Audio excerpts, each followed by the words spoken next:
ছয়। জয় জয় কৃষ্ণচন্দ্র শ্রীনন্দ নন্দন যশোদা নয়নমণি ব্রজের জীবন। আমাকে রাখিয়া আসো নন্দের ভবনে, আজ্ঞা পেয়ে বসুদেব শ্রীমধুসূদনে। কোলে নিয়ে বাহিরিতে হলেন উদ্যত, এই কালে মহামায়া হলেন প্রসূত। গোকুলে নন্দের গৃহে গর্ভে যশোদার, এক্ষণে তাহার লীলা দেখো চমৎকার। মথুরা ও গোলকের পুরবাসীগণ গভীর নিদ্রায় সবে হইল মগন। বসুদেব কারাবাসে যত দারাবান, পাহারায় ছিল তারা এবে হত জ্ঞান। পুত্রকোলে বসুদেব হলে অগ্রসর, শতক খুলে যায় তার বন্ধন নিগর। কারার লৌহ কপাট অতি গুরুভার, সহসা উন্মুক্ত হয় অর্গল তাহার। যেখানে যতেক বাধা সব সরে যায়, তপন উদয়ে যথা আধার পালায়। অনায়াসে বাসুদেব এলেন বাহিরে, বক্ষে ধরি সদ্যজাত শিশু পুত্রটিকে। এ সময় মেঘদল ঘোর গরজনে প্রবৃত হইল জলাধার বুড়িশনে। বসুদেব চিন্তান্বিত সন্তানের তরে, বাসুকী ধরেন ছত্র মাথার উপরে। সহস্র ফণার ছত্র করি প্রসারণ, বসুদেবের পশ্চাতে করেন গমন।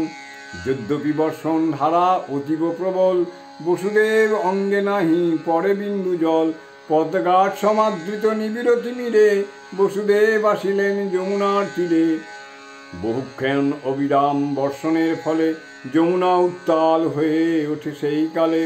ভীষণ তরঙ্গমালা স্রোত খরবেগ, দেখি বসুদেব চিতে বাড়িল উদ্বেগ। কিন্তু মহামায়া নিজে যাহার সহায়, তাহার আবার গতি কেবা আটকায়। ত্রেতায় শ্রীরামচন্দ্র সাগর যেমন পথ করে দিয়েছিল যমুনা তেমন। বসুদেবে দিল পথ পারে যাইবার, পুত্রলে অনাসে হন তিনি পার। নন্দ্রব্রজে বসুদেব করি পদার্পণ, দেখিলেন গোটা পুরী সুশক্তি মগন। তিনি ধীরে বসিলেন যশোদার ঘরে, বাঁধিলেন নিজ পুত্রের শয্যা, রাখিলেন নিজ পুত্রের শয্যার উপরে। তিনি ধীরে বসিলেন যশোদার ঘরে, রাখিলেন নিজ পুত্র শয্যার উপরে। অতঃপর তার কন্যাটিকে নিয়ে কোলে দ্রুত ফিরে আসিলেন মথুরায় চলে।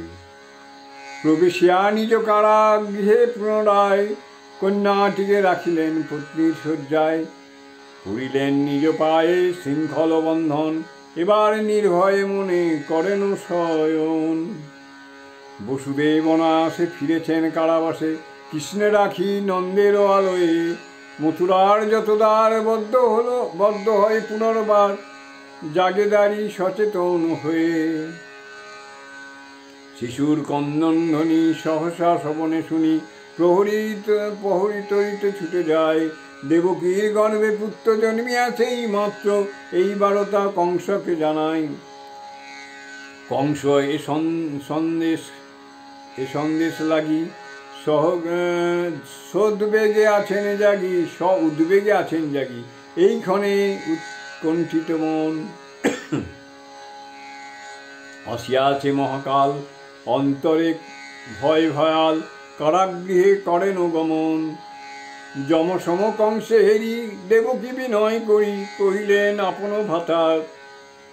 হে ধার্মিক, হে কল্যাণ, দয়ার্দ তোমার প্রাণ, রক্ষা করো এই বালিকায়।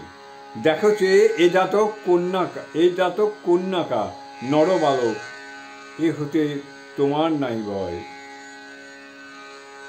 বলছে দেখো চেয়ে এ জাতক কন্যাকা নয় বালক, বালক নয় কন্যাকা, এ হতে তোমার নাহি ভয়। এ তোমার ঘরে যাবে, তব পুত্র বধূ হবে, গৃহ তব হবে সুখময়।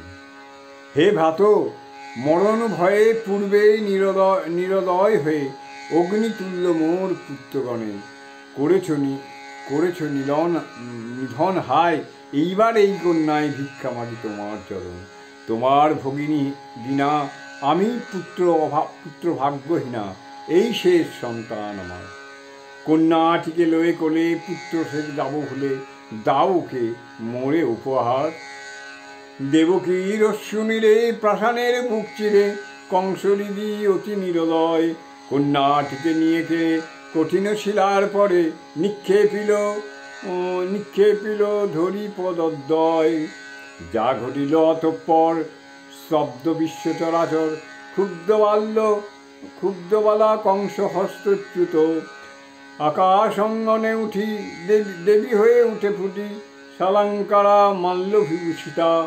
সায়দা বিষ্ণু অনুজা মহামায়া দশভুজা, গন্ধর্ব কিন্নর সিদ্ধগণ ভক্তিভরে শুদ্ধাচারে নানা পূজা উপহারে করে তার চরণ বন্দন। কংসকে আহ্বান করি কহিলেন সুরেশ্বরী, হে মূঢ় কি হবে বুধি মোরে, তোমার অন্তক যিনি অন্যত্র আছেন তিনি, জন্ম নিয়ে কোনো এক ঘরে। অতএব তুমি আর করিও না সংহার বৃথা কোনো শিশুর পরাণ। অতএব তুমি আর করিও না সংহার বৃথা কোনো শিশুর পরাণ। এত কহি কংস উৎপ্রতি মহামায়া ভগবতী নিজ ধামে করেন প্রস্থান।